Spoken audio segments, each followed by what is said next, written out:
Assalamualaikum warahmatullahi wabarakatuh. Bismillah, alhamdulillah, Allahumma sholli ala rasulillah. Rabbi shrah li sadri wa yassir li amri wahlul 'uqdatam min lisani yafqahu qawli, amma ba'd. Hadatul muhtaramin, para kiai, para alim, para ulama ingkang kawula hormati, kawula ta'zimi, khususipun Rama Kiai Hakim Mahfud. Semoga beliau selalu sehat dan panjang umur. Amin. Rama Kiai Musta'in, Prof. Masykuri, Prof. Holis dan Prof. Latif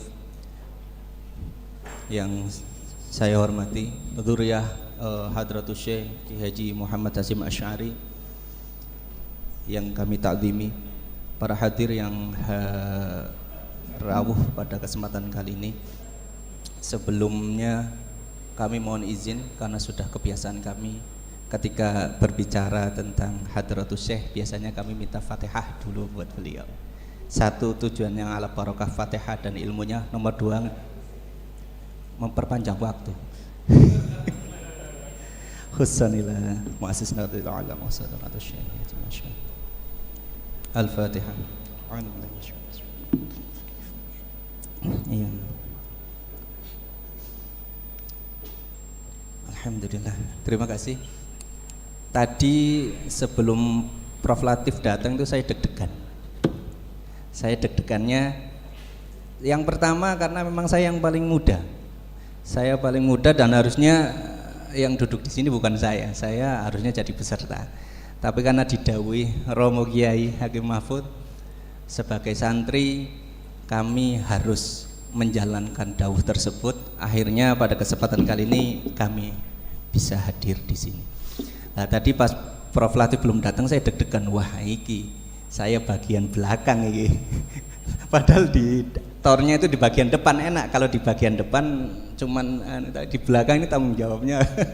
Tapi tanpa mengurangi rasa hormat kami kepada para kiai, para alim ulama, izinkan kami menyampaikan beberapa hanya sedikit ilmu pengetahuan yang kami bisa pahami. Kecintaan kami pada Hadratus Syekh itu bermula ketika saya jujur, kebetulan saya di Jakarta di PT IKI itu sering beberapa kali ada acara dengan Gus Dur. Ada fenomena yang menarik ketika waktu Gus Dur cerita sedang nyuci di kamar mandi, nyuci pakaian beliau. Ketika ditanya, Gus kenapa jenengan nyuci sendiri? Kenapa enggak? Ya aku sumuk gitu. Aku sumuk biar dingin enak gitu. Ada statement seperti itu. Saya berkata, oh sesederhananya beliau ini. Yang pertama itu. Yang kedua, ketika saya di PMII, bahasan tentang Hadratus Syekh sangat sedikit. Kebetulan kami memang dari kecil hidup di lingkungan NU dan NU yang secara kultural. Jadi ketika membahas Hadratus Syekh ya hanya sekedar lurus seperti itu saja. Lah, pada suatu kesempatan saya membaca literasi tentang Kaful Awam ini. Awalnya saya ragu mau mulai dari mana gitu. Tapi udahlah gitu. Akhirnya saya beranikan dan akhirnya saya berani menulis tesis ini. Ceritanya panjang. Kalau saya bahas di sini nanti jadinya bedah buku Kaful Awam, bukan bedah buku Hadratus Syekh pemersatu umat Islam. Berbicara tentang Hadratus Syekh, kita mulai dari mana? Sebenarnya banyak sekali aspek yang kita akan mulai dari mana. Tapi kalau saya lebih senang mengambil awal itu ketika beliau mendeklarasikan ikrar di Multazam dengan para sahabatnya untuk memerangi kolonialisme lah waktu itu 2 tahun sebelum beliau kondur dan mendirikan Tebu Ireng. Ketika dari situ, kalau selama ini saya mengenal Hadratus Syekh hanya yang saya kenal sebelum saya mempelajari lebih lanjut hanya sekedar pendiri NU, penggerak dan seterusnya. Sebagai seorang aktivis kala itu saya berpikir, masa sih beliau tidak punya sesuatu yang waktu itu ya, sesuatu yang gregetnya sebagai jiwa harokahnya itu, karena sebagai seorang aktivis kan waktu itu pinginnya harus punya sandaran ke siapa sih saya bergerak itu. Dan akhirnya saya temukan, oh ini gitu. Banyak sekali nilai harokah yang Hadratus Syekh berikan yang ditinggalkan kepada kita. Salah satunya setelah beliau pulang mendirikan Tebu Ireng, dengan memilih tempat di sini itu suatu pilihan harokah yang luar biasa, karena berseberangan dengan kala itu pabrik gula yang saat itu menjadi motor, dalam tanda kutip ya, menjadi motor roda kolonialisme di daerah sekitar. Lah, ketika mencari format Tebu Ireng berdiri terus sampai 10 tahun lebih, baru jiwa harokah beliau itu kan konsekuensinya tidak pernah padam. Lah dari situ muncullah nanti naskah Kaful Awam yang waktu itu saya bahas, dan memang secara simbolis saya kemarin didawai untuk membahas ini. Kenapa saya juga kenapa kok harus saya gitu? Karena banyak sekali santri-santri Tebu Ireng juga yang saya rasa sudah mampu, sangat mampu di atas saya untuk membedah itu. Jadi berawal ketika Kaful Awam ini saya temukan, itu saya belum berani menggarap ini, karena memang waktu itu saya bahkan sempat nanya ke Romo Kiai Musta'in waktu itu dengan Pak Rumadi, Prof. Rumadi, naskah ini ada nggak di Tebu Ireng? Waktu itu jawaban beliau belum ada, dan ada satu-satunya yang kami terima dari Jeddah itu, foto itu pun dalam bentuk PDF. Akhirnya saya beranikan, Bismillah, karena ada satu pertanyaan besar. Kenapa Hadratus Syekh bisa menulis ini dalam kondisi medan kolonialisme yang saat itu memang formatnya itu bercampur, dari mulai kolonialisme, ada pan-islamisme, ada gerak-gerakan anti madhab, ada gerakan sudah capek dijajah, ada gerakan ingin bangkit, ingin merdeka. Itu jadi satu saat itu. Kenapa ini muncul? Tapi setahun berikutnya kok beliau langsung taslim. Loh, ini ada apa? Sesuatu yang besar di rot, beliau membaca rot dari guru beliau langsung taslim. Sebagai seorang yang sangat ingin tahu, saya berpikir, loh kok bisa? Nggak mungkin sesederhana itu. Jiwa harokah beliau itu tidak mungkin sesederhana itu. Bahkan saya sampai berpikir, karena waktu saya sedang meneliti ini, sedang musimnya demo berjilid-jilid, saya bahkan mengajukan ke Prof. Rumadi, saya ingin kiaskan ini dengan kondisi sekarang, boleh nggak Prof? Jangan, geger nanti, jangan buat huru hara. Pesan keluarga Tebu Ireng, jangan buat huru hara, katanya. Itu. Dari sini, menurut saya pribadi, ini nih adalah awal mula kritis sumbangsih pemikiran kritis harokah beliau untuk kemerdekaan Indonesia. Karena setelah ini gerakan beliau sampai tahun 47 itu sangat dinamis dan mempengaruhi. Puncaknya ketika beliau mendirikan Majelis Islam ala Indonesia dan nanti Masyumi. Kaful Awam ini berisi tentang kritikan sebenarnya. Nah, ini yang kadang menjadi pembahasan, nanti saya termasuk merujuk bukunya Prof. Latif. Kaful Awam ini pada masa itu tahun 1913 itu menjadi sebuah perdebatan, karena kebetulan kalau dalam buku autobiografinya Syekh Ahmad Khatib Minangkabau, Hadratus Syekh ini menulis ini untuk diminta endorsement kepada guru beliau saja. Jadi pikiran saya waktu itu, ini hanya satu surat, hanya satu risalah yang langsung disampaikan ke gurunya tanpa ada sebaran-sebaran di wilayah Indonesia waktu itu. Tapi ternyata pada saat bersamaan ditemukan beberapa surat kaleng yang isinya hampir mirip seperti itu di Batavia sana. Bahkan surat-surat kaleng itu kenapa surat kaleng? Karena tidak ada namanya, hanya isinya hampir sama dengan Kaful Awam. Itu yang membuat kami akhirnya, bahkan ada seorang ulama dari Sukabumi mengatakan bahwa ini bukan tulisan, ini ada tulisan Habib Usman, hampir mirip gaya penulisannya, seperti itu bahkan. Tapi kita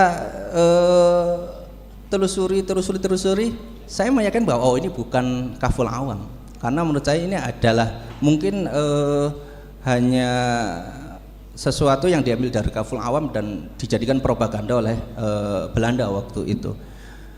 Bahkan dari surat kaleng ini sebenarnya kalau kita menelusuri beberapa literatur, tidak hanya yang merot kaful awam. Seandainya kalau pamflet yang waktu itu muncul adalah kaful awam, yang merot kaful awam ini sebenarnya, ini kalau seandainya tadi pamflet yang saya ceritakan tadi bukan dia itu kaful awam, yang merot ini ada dua.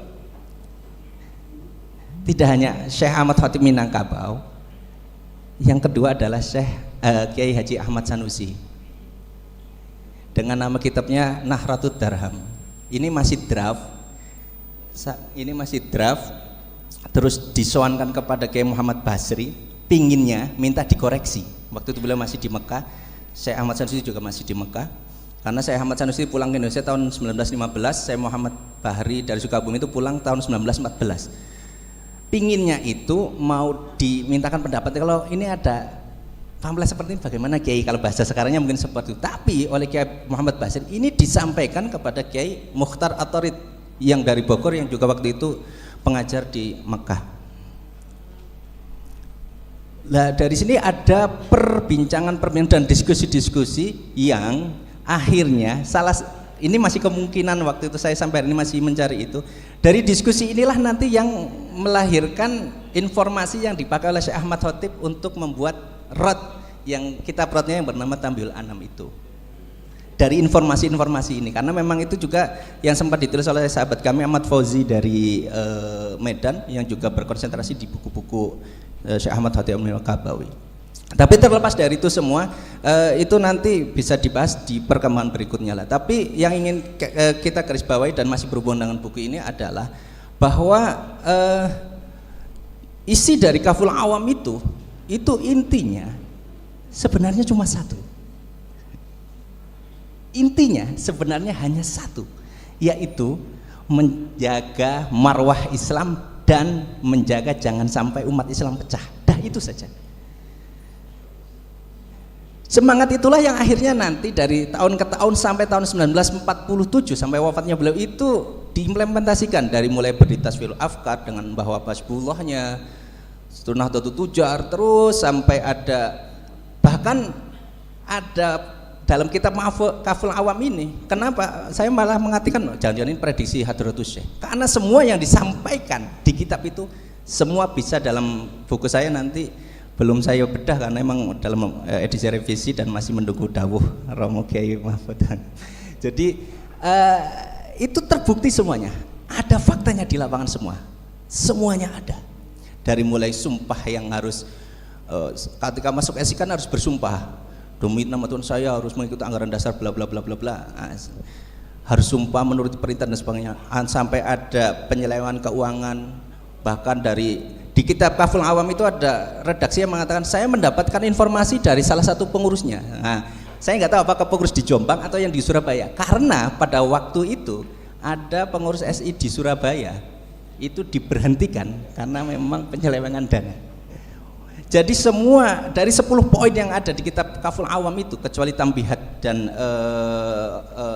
pesan-pesan beliau itu nanti, itu semuanya sudah terjadi. Bahkan perpecahan pun terjadi dari SI jadi PSI, dari PSII, bahkan sampai mereka nanti membekukan diri karena mereka tidak mau dianggap bubar, membekukan diri pasca kemerdekaan 49, saya agak lupa tahunnya. Lah jadi jiwa harokah beliau itu bermula dari, menurut saya itu bermula di nasionalisme harokahnya beliau itu dari, menurut saya berkembang pesat berkembang dari penulisan naskah Kaful Awam tersebut. Dari situ nanti seperti di buku ini dijelaskan bahwa periodisasinya seperti dari mulai Kaful Awam, terus ada rot, terus nanti ada ada kononasi sampai fatwa resolusi jihad nanti sampai di sana. Bahkan sampai wafatnya pun jiwa harokah beliau masih ada. Sebelum beliau dikabari tentang kondisi tentara Hizbullah dan Sabilillah yang terkepung waktu itu, sampai akhirnya beliau agak sedikit shock dan beliau jatuh waktu itu. itu beliau masih melakukan bahasanya mungkin istikharah, harus melakukan apa waktu itu, tapi belum sempat, beliau sudah jatuh waktu itu dan akhirnya diperiksa oleh dokter beliau. Itu kalau untuk pancingan diskusi kita hari ini tentang Hadratus Syekh sebagai pemersatu umat Islam Indonesia, karena memang saya agak tenang di sini ada Prof Latif nanti, karena kebanyakan hampir buku-buku beliau juga sering saya baca. Yang terakhir yang saya banggakan, yang sangat sulit waktu itu saya cari adalah buku Fajar Kebangunan, itu susah banget tapi alhamdulillah dengan usahanya berdapat. Itu saja para hadir, semoga bisa memberi gambaran. Dan untuk buku ini saya pribadi memang ya namanya bedah buku memang harus tadi harus apa namanya, periodisasinya harus lebih dijelaskan dengan apa yang disampaikan Kiai Prof Holis, bahwa memang harus diadakan sumber-sumber sekunder untuk apa ya, kalau menurut saya untuk mengimbangi, untuk memberikan informasi yang lebih akurat. Itu saja. Wallahul muwaffiq ila aqwamit thoriq. Assalamualaikum warahmatullahi wabarakatuh.